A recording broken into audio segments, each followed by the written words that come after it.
Hey YouTube, it's the Test Lead, and today's video is how to become a manual or QA engineer in 2022. This video will give you the roadmap, step by step, on the whole process of becoming a regular person to a manual or QA engineer.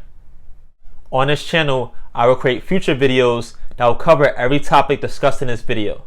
So here's the scenario. Let's say you want a career change and want to get into the QA field, but you don't know where to start. This video will cover what is the purpose of a QA or manual test engineer, what education do you need, the software testing concepts that you need to learn, the software testing tools that you need to learn, SQL, which we'll get into later, and then actually getting and applying for your first QA or manual test engineer job. So first, what is the purpose of a manual or QA test engineer? The job of a QA or manual test engineer, and from now on, I'm just going to say QA because it's easier to say, so I'm going to say it a lot through this video. So the job of a QA is to make sure the quality of a product meets the customer or product owner's requirements. For example, the QA of a social media site that's testing the login features. The requirements could be that 1, a person can log in successfully when given the correct credentials to the website, and then 2, that when a person gives incorrect credentials, they should be denied access. So once you have the guidelines, the purpose of the QA is to make sure if I test 100 different people with correct credentials, it's going to work. And if I test 100 people with incorrect credentials, it will deny me access. Usually, no application is perfect when it's first developed, which is why we test it. And any bugs or problems that we find while testing should be tracked and communicated with our team. A QA catching bugs early in the software development lifecycle process can save a company millions of dollars.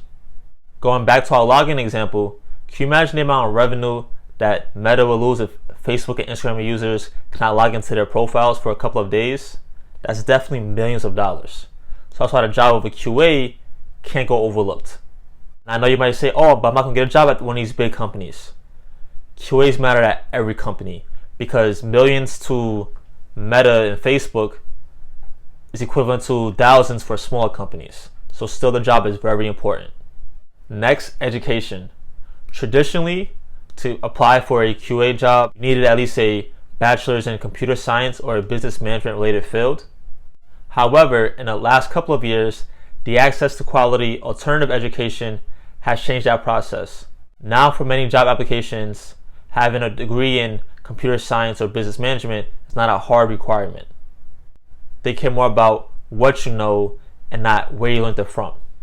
For example, you can have a Harvard degree and you just memorize stuff for tests, but when it comes to doing a job, you don't know anything, you just have a piece of paper, compared to someone who's self-taught, who knows how to actually apply that information instead of just memorizing it. A job should prioritize the second person because they will actually benefit the company. Nowadays, for under $5,000, you can get most of the training that you need for a QA job. This is a fraction of the price and time allocation that you would normally need from a 4-year bachelor's degree. Some boot camps even help you get placement in jobs because they have good rapport with certain jobs. Certain jobs know that these specific boot camps know how to train people adequately, so they go to them directly for clients. However, not every boot camp is valid. Please be aware of some boot camps being scams. When you actually are in a boot camp, make sure you ask as many questions as possible so you actually get your money's worth for the money that you're investing in the boot camp.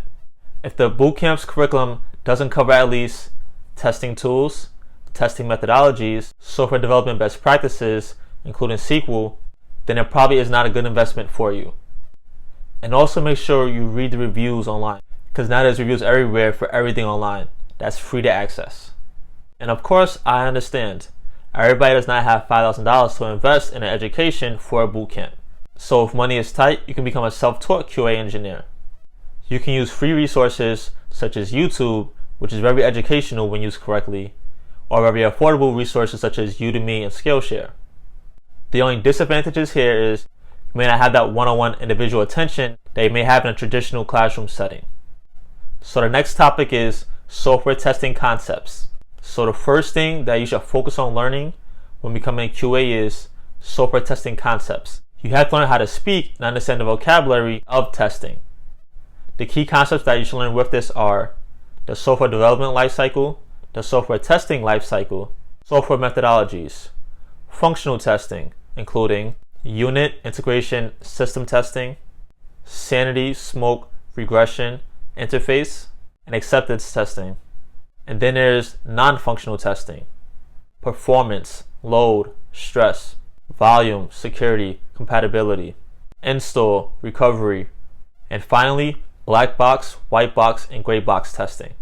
Next on your list is to become familiar with testing tools. We will divide this into two different parts: test management tools and then automation tools that do not require coding. First, test management tools. The purpose of a test management tool is to store information on how the testing will be done, plan out the testing activities, and then store information about the QA results and process, and keep track of the status of the QA work. The most popular tools for this are Azure, Jira, IBM RCLM, TestRail, and TestPad. Next, automation tools. To use these tools to their full capacity, coding is required, but to just get high-level knowledge of it, no coding is required. So first we have Postman, that's for API testing, which is the backend calls and backend functionality. And then we have Cataline Studio, RFT, and Selenium IDE for front-end UI testing. That's the web page that you see that you click around and you actually view. The next topic is SQL. In your role, there's a good chance that you'll be dealing with data that is stored in a database. The way that you will access this data and communicate with this data will be through a programming language called SQL, which is SQL. SQL stands for Structured Query Language. Some popular database management systems that use SQL are Oracle, Sybase, and Microsoft SQL Server. With SQL, you just need to focus on the basic commands for your role, which include select, insert, update, delete, drop, and create. Learning how to use these commands is usually more than enough for any QA job that you will have. Finally, the part you've been waiting for: applying for and landing a QA job. This part will require the most patience. Some people get a QA job within the first month, other people's take a year or two. You must also get over your fear of rejection. There's like a 99% chance that you will be rejected at some point when applying to a job. You will get rejections from potential jobs. Do not let this discourage you.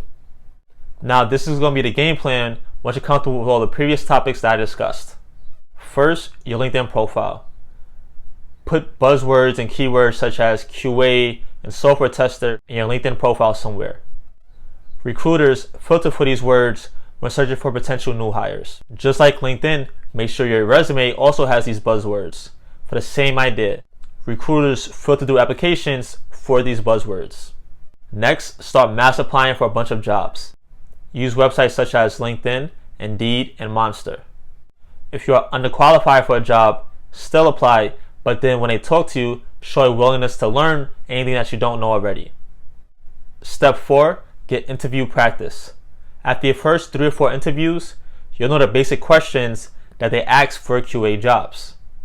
After that, analyze the most common questions, think about your answers ahead of time, that way you're improving with each interview.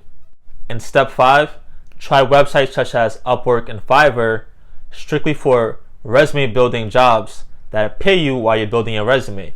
There's a good chance that you will not get rich by working on Fiverr or Upwork, but if you can get paid while get relevant experience for future better jobs, why not do it?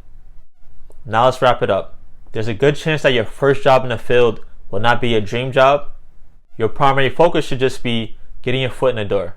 Every job wants someone with experience, but no job wants to give you that first experience. Once you have your foot in the door and have relevant experience on your resume, you can leverage that to get way better jobs in the future. So remember, just keep patient and continue to work on your skill set. I know it may seem overwhelming, all information I'll be discussing in this video today, but take it step by step, day by day, plan everything out, and you got this.